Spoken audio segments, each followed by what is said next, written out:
वहीं विपक्ष ने बजट को राज्य की जनता को गुमराह करने वाला बताया है। बजट के बाद प्रेस वार्ता को संबोधित करते हुए गुलाब चंद कटारिया ने कहा कि अब तक पिछले बजट की घोषणाएं धरातल पर नहीं दिख रही है। वहीं इस बार के बजट में भी की गई घोषणाओं के लिए वित्तीय प्रावधान की बात नहीं की गई है। बजट की घोषणा की थी कि हम प्रत्येक पंचायत समिति पर नंदीशाला खोलेंगे। बजट में एक प्रावधान नहीं था। मैं तो अपने यहाँ से बता सकता हूँ, मेरे को उदयपुर में इन्होंने 2 सालों में 2 घोषणा की थी बड़ी। एक तो 50 करोड़ रुपया आपको ट्रैफिक व्यवस्था उदयपुर की ठीक करनी। अभी तक तो कहीं एक पत्थर भी नहीं लगा, ना उसकी कोई योजना आगे बढ़ी। फिर उन्होंने 2021 में मेरे यहाँ किया था कि जयसमंद से पानी लाने के लिए पाइपलाइन बदलने के लिए 251 करोड़ बचेंगे। तो आज तक भी एक पैसा नहीं लगा। तो केवल और केवल घोषणाओं का अंबार लगाने का इनका शौक हो गया है, जनता को गुमराह करने के लिए।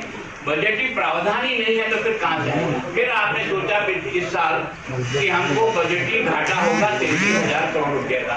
डबल जो घाटा माना इन्होंने 2021 का 33,000 बढ़ करके हो गया 41,000 करोड़ रुपया।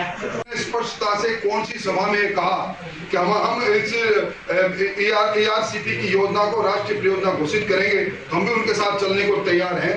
किसी एक भाषण को गोलमोल करके और उसको हमेशा आगे करना, 100 बार झूठ बोलने पर भी कोई सच्चाई तो झूठ में नहीं तब्दील हो सकती। जयपुर और अजमेर की सभा में मैं भी था, नेता प्रतिपक्ष भी थे, उन्होंने ये जरूर कहा था कि इस प्रकार की मांग आई है, महत्वपूर्ण योजना है जिस पर हम विचार करेंगे। इसके अलावा किस वक्त कह दिया उन्होंने कि हम इस घोषणा का क्रियान्वयन करेंगे। इसलिए ये बात बार बार कहना बिल्कुल बेबुनियादी बातें हैं।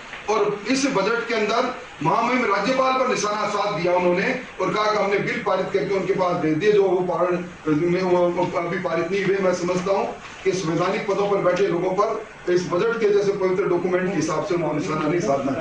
मुख्यमंत्री घोषणाएं करके घोषणावीर तो हो गए, लेकिन इस बजट में राजस्थान के आंदोलनरत बेरोजगारों के बारे में कुछ नहीं कहा गया। संविदा कर्मियों के नियमितीकरण की उनकी पुरानी मंशा थी, वो पूरी नहीं हुई। जो स्कूल, कॉलेज और तमाम इंस्टीट्यूशन खोले गए, उनके इंफ्रास्ट्रक्चर के बारे में सरकार खुद भ्रमित है। पहले जो कॉलेज और स्कूल खोले गए, उनकी बिल्डिंगें नहीं है, स्टाफ नहीं है।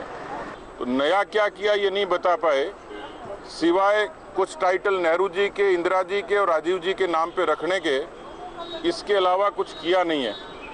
तो मुझे लगता है कि राजस्थान की जनता कोरोना के बाद जिस तरीके की इच्छा शक्ति के बजट की उम्मीद करती थी, वो पूरी नहीं हुई।